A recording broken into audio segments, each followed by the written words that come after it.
Por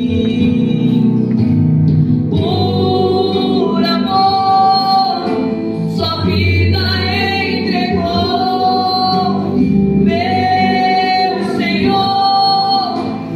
Humilhado foi como a flor machucada no jardim, morreu por mim, pensou em mim. 1 Coríntios 12, do 12 em diante. Todos acharam? Amém. Cristo é como um corpo, o qual tem muitas partes, e todas as partes, mesmo sendo muitas, formam um só corpo. Assim também, todos nós, judeus e não judeus, escravos e livres, fomos batizados pelo mesmo Espírito para formar um só corpo. E a todos nós foi dado viver no mesmo Espírito, pois o corpo não é feito de uma só parte, mas de muitas partes. Se o pé disser, já que não sou mão, não sou do corpo, nem por isso deixa de ser do corpo.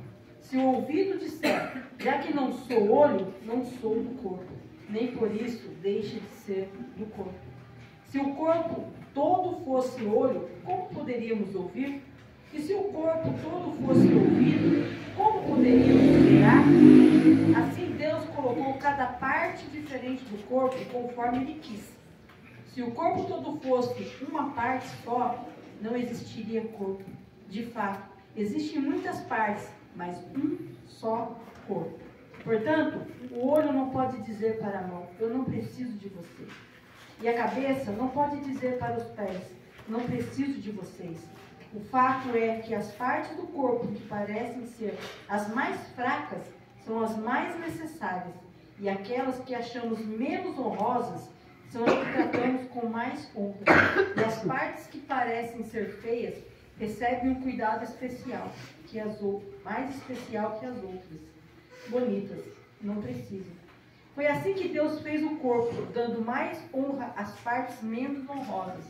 Desse modo, não existe divisão no corpo, mas todas as suas partes têm o mesmo interesse umas pelas outras. Se uma parte do corpo sofre, todas as outras sofrem com ela. Se uma é elogiada, todas as outras se alegram com ela. Pois bem, vocês são do corpo de Cristo, e cada um é uma parte desse corpo. Na igreja, Deus pôs tudo no lugar certo. Em primeiro lugar, os apóstolos, em segundo, os profetas, e em terceiro, os mestres. Em seguida, pôs os que fazem milagres, depois os que têm o dom de curar, ou de ajudar, ou de liderar, ou de falar em línguas estranhas. Nem todos são apóstolos, ou profetas, ou mestres.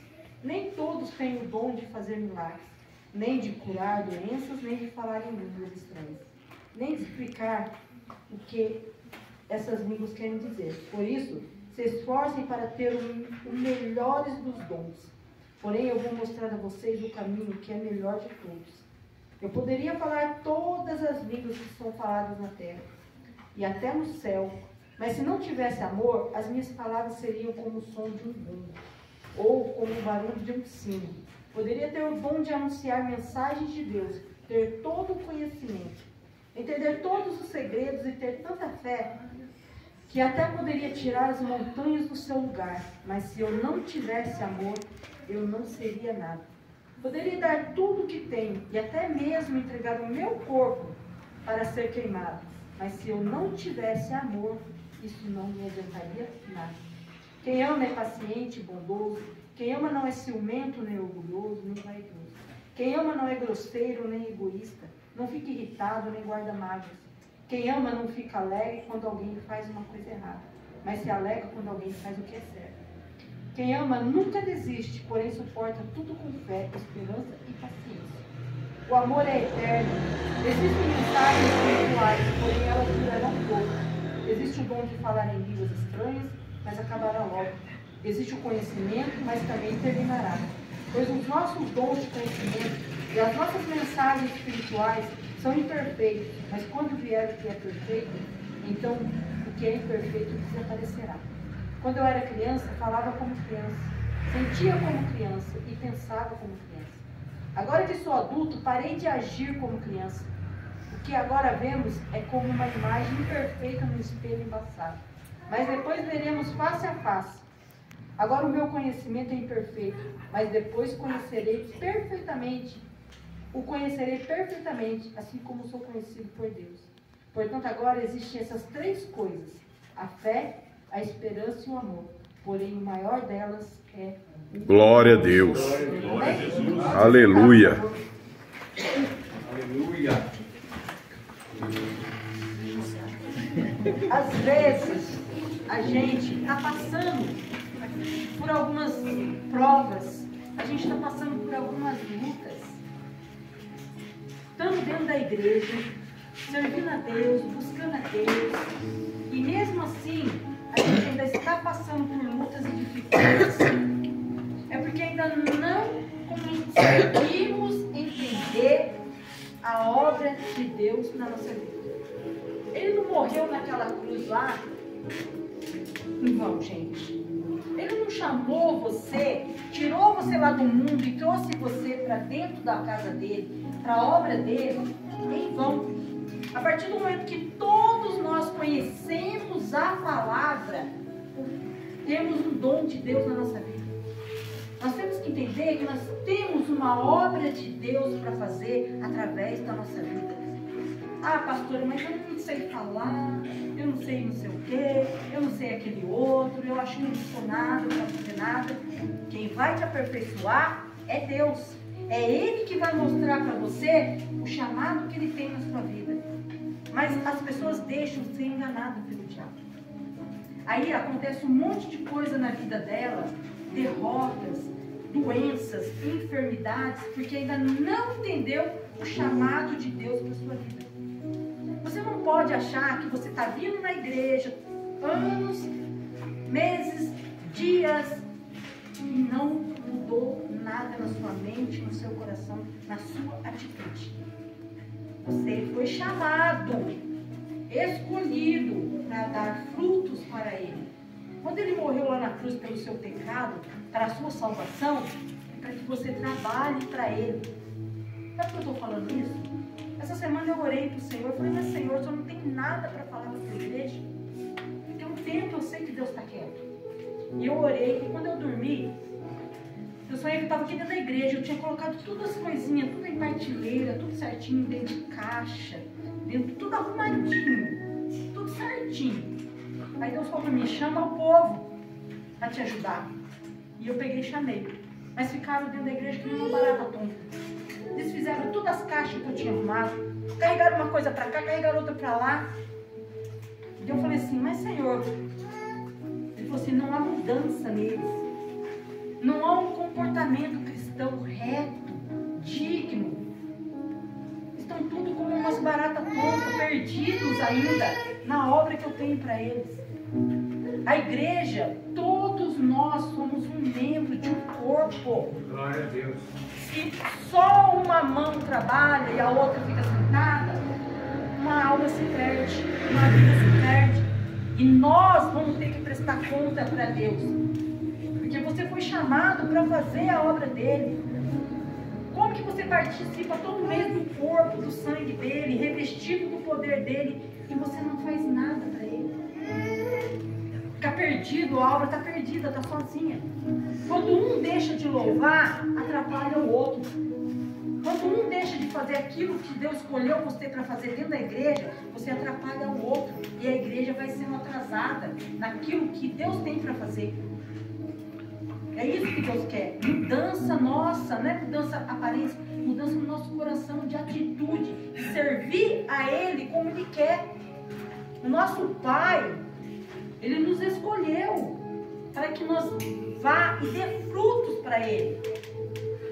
Não vir aqui, ouvir a palavra, comer a palavra e voltar da mesma forma para casa, sem querer, sem ansiar, querer almas para o reino dele.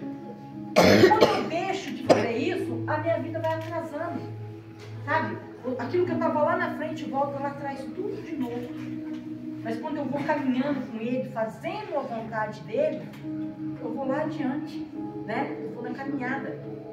Mas enquanto eu estiver estacionado, achando que é só vir aqui, ouvir a palavra e ir embora, a minha vida vai ficar empacada. Vai começar a acontecer coisas dentro da minha casa, coisas na minha vida. Por quê? Eu estou deixando de fazer aquilo que eu fui chamado. É a mesma coisa dentro de uma casa, no meio de uma família. Todos os homens, eu já preguei essa palavra no Dia dos Pais do ano passado. E eu esperei esse ano inteiro, eu fui observando. E as coisas pioraram, foram de mal a pior. Porque eu falei, dentro da casa, o homem é o cabeça da família. Ele é o sacerdote da família. Então, quando o homem atrasa a vida dele no servir a Deus, no mover de Deus na vida dele, de pôr a família para orar, de servir a Deus com ordem e decência, a família dele vai sendo atrasada. O mal vai entrando na vida dos filhos e da família. Hoje, eu converso muito com o pessoal da igreja. Eu sei da vida de maioria aqui, porque todo mundo me procura para conversar. E a primeira reclamação que eu tenho de todos, seja filho, seja esposa, é o pai relapso. Que não está cuidando da sua casa, da sua família, como Deus pediu para ele cuidar. Porque você tem que entender, a sua casa é o primeiro ministério na sua vida. Você é o cabeça, aí tem os membros, que são os filhos, a esposa. E aí você não anda conforme Deus quer que você anda, os outros membros vão sofrer. Quantas famílias estão destruídas hoje? Que eu sei. Filhos largados, filhos errados, filhos sem pai, sem mãe. Por quê? O chefe da família quer sustentar a família como Deus quer que ele sustente. Ele empurra a carga dele para o resto do pessoal da família da casa. Não dá atenção, não conversa, celular em primeiro lugar. O quanto você para durante a semana dentro da sua casa para sentar e conversar com a sua esposa? Você costuma jantar com a sua esposa? Costuma tomar café da tarde, sentar e conversar? O que está acontecendo na sua família, com seus filhos? Ou já sentou com seus filhos e conversou com eles? O que está acontecendo dentro da sua casa? Vocês têm que entender, Cristo é o cabeça, depois vem o homem, a mulher, depois a família, os filhos. Eu vejo quantas famílias aqui dentro estão destruídas. Filhos sozinhos na hora com o pai ou na hora com a mãe. Filhos tristes, angustiados, porque não tem o amor verdadeiro do pai e da mãe. Casamentos, famílias destruídas. Um dia nós vamos estar na presença do Senhor e Ele vai falar: aparta-te de mim, porque eu não te conheço. Mas Senhor, eu orei, eu fui na igreja, eu vesti o uniforme da igreja, eu participei de tudo na igreja, mas o principal você não fez: o amor de Cristo no seu coração. Porque se eu tenho o amor de Cristo no meu coração, eu vou batalhar pela minha casa, pela minha família, mas no Senhor. Não de qualquer jeito, não aprontando, não maldizendo a sua família, brigando, mas com ordem e decência, orando, buscando pela sua casa, pela sua família.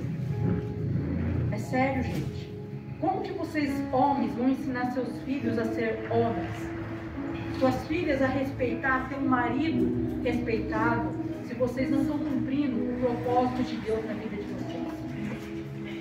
Vocês foram chamados para ser sacerdote da família de vocês. Zelar, cuidar, sustentar, manter a família de vocês. Estão fora. E eu sei que estão fora. Eu converso com todo mundo aqui. Eu sei tudo o que está acontecendo. Se não falam para mim, Deus mostra. E até quando nós vamos brincar com a palavra de Deus? Até quando nós vamos brincar com o sacrifício dele lá na cruz? Acha que vai ser em vão? Tudo que estamos fazendo de errado vai ser em vão? Ele não vai cobrar de cada um de nós? Então que vocês, há um ano eu esperei uma mudança, uma transformação. E em um ano, a coisa piorou de uma forma. A palavra está sendo lida, ela está sendo falada, Deus está falando, Deus está ensinando. Agora cabe a cada um cumprir o propósito de Deus na sua vida. Amém? Amém. Glorifique o Senhor Jesus.